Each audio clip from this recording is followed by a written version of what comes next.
Hi, welcome to the Boileau Family Law Group YouTube channel. Today's topic is Family Lawyer Edmonton. What is the difference between mediation and collaboration? I'm here with Marla Miller. She is one of the founding members and partners of the Boileau Family Law Group. And today I have a quote from Deanna Creighton. Everything is going to be all right. Maybe not today, but eventually. And I've got a statistic for you from the Stats Canada. Amendments to the Divorce Act contained in Bill C-78, which received royal assent in June 2019, make it mandatory where appropriate to do so for people going through divorce to try to resolve matters through a family dispute resolution process. Included in those processes are both mediation and collaboration, which is your specialty. Why don't you tell us a little story about your experience with mediation and collaboration? Well, as more people are being encouraged to try family dispute resolution processes, it's important for them to know the differences between the different processes and to determine which process is right for them. In our office, we do mediation and collaboration. Excellent. All right, so the first question that I have for you, Marla, is what is mediation and what is collaboration? There's a simple way to look at how to resolve disputes. If you have a dispute and you're going to get a resolution, basically it comes down to either you're going to decide or you're going to have somebody else decide.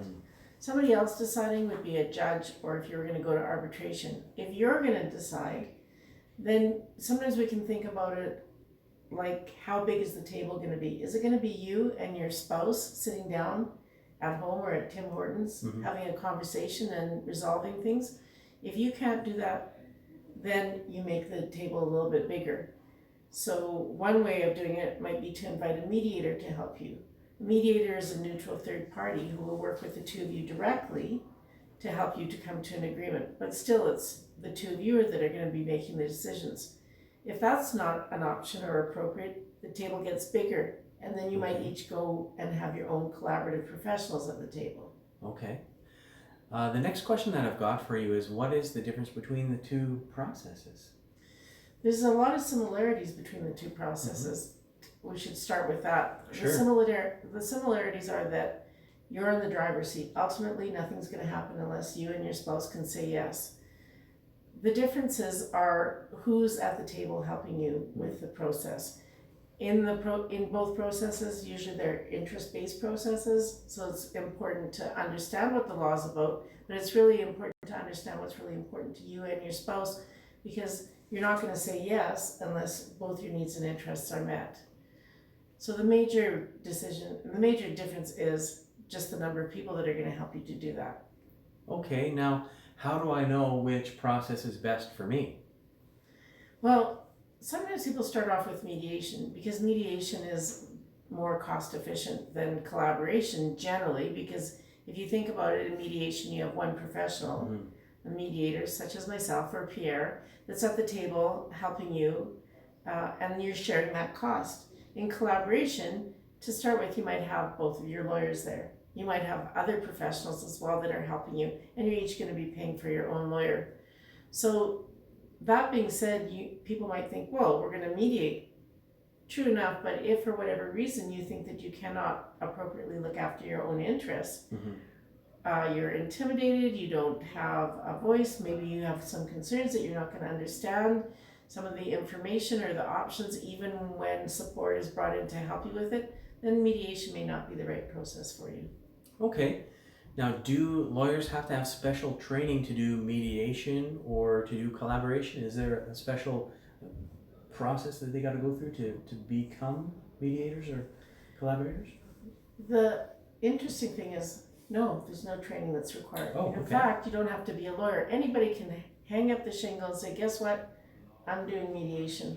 There are voluntary associations that people can belong to so that they can get designations like registered family mediator or chartered mediator, but it's not mandatory. So it's really important that you know who you're choosing to be a mediator. To do collaboration, there's extensive requirements for training, and it's interesting that to be a collaborative professional, you actually have to have training in mediation. Interesting. Now, how do I get my spouse to agree to go through a family dispute resolution process? The simple answer is that you invite him or her to join you in that process. Sometimes people are very afraid and they might think, oh no, I need to have a lawyer that's going to fight for me. Right. But that is really an education piece. So whether you're considering mediation or whether you're considering collaboration, I would suggest that you ask your spouse to consider phoning a lawyer or a mediator, or even if they haven't engaged their own lawyer yet, they can phone your lawyer and have a chat just about process so that they know that they can safely undertake that process. Also through collaboration, the collaborative lawyers in Edmonton will speak to a prospective collaborative participant about process, usually at no cost for a brief introduction. Okay, now how does one get started in this process? In mediation, it's simply a matter of choosing a mediator that you feel comfortable with, booking an appointment, and getting started. In collaboration, it's a bit more of a formal process. You have to each ensure that you're hiring registered collaborative family lawyers, or you can start with a registered collaborative financial neutral or a registered collaborative mental health professional. And the way that you start that is a bit more involved and a bit more formalized. Okay, now what happens if this process doesn't work? Well, the good news or the bad news, depending on how you look at it, is that you're always free to duke it out in court. If you try the process and it doesn't work, you have lots of different options. If you try mediation and it doesn't work, you can always try collaboration. If you try both those and it doesn't work, you can go to an arbitrator who will make a decision for you, or you can go to court. So you can try these things, and if it doesn't work, you're not stuck with them. Okay, so there's a lot of different options depending on your certain situation and how both parties are going about things, right? If they're being agreeable or disagreeable, or if you, like you said before, don't feel that you are confident, or your needs are being met, or you're being heard, you would change the process. That's true, but a lot of people think that they can't mediate or they can't collaborate because they're not getting along with their spouse. Okay. Trust me, my clients don't come into my office holding hands. The more difficult it is, the more we have to work, and we like to do good work, and so it's not a deterrence to mediating or collaborating. Excellent, and that's why you're the pro. Try hard. Now, will I still need to hire a lawyer? Let's say in the instance that I use a non-lawyer who's a mediator, will I still have to hire a lawyer? Well, I'm not sure that I'd recommend that you use a non-lawyer that's a mediator if you're going to be mediating or negotiating legal issues. So, but even if you would come to our office and use a lawyer as a mediator, when you go to sign the agreement, at the end you each need independent lawyers, because any agreement that you reach is not binding under our legislation unless it's signed independently of your spouse. So our job through the mediation process is to ensure that you have as much legal representation as you need from your own independent lawyer, but not more than you need, and to ensure that we've dotted all the I's and crossed all the T's so that you can efficiently use your independent lawyer's time. So you want to maximize the use of the neutral, where you're sharing the cost, and minimize the cost to independent lawyers. Yeah, that makes a lot of sense. So it keeps the checks and balances in place so that things are done on the up and up, as well as minimizing the cost of the process. Now, is one process cheaper than another? Mediation is quicker and cheaper than collaboration generally.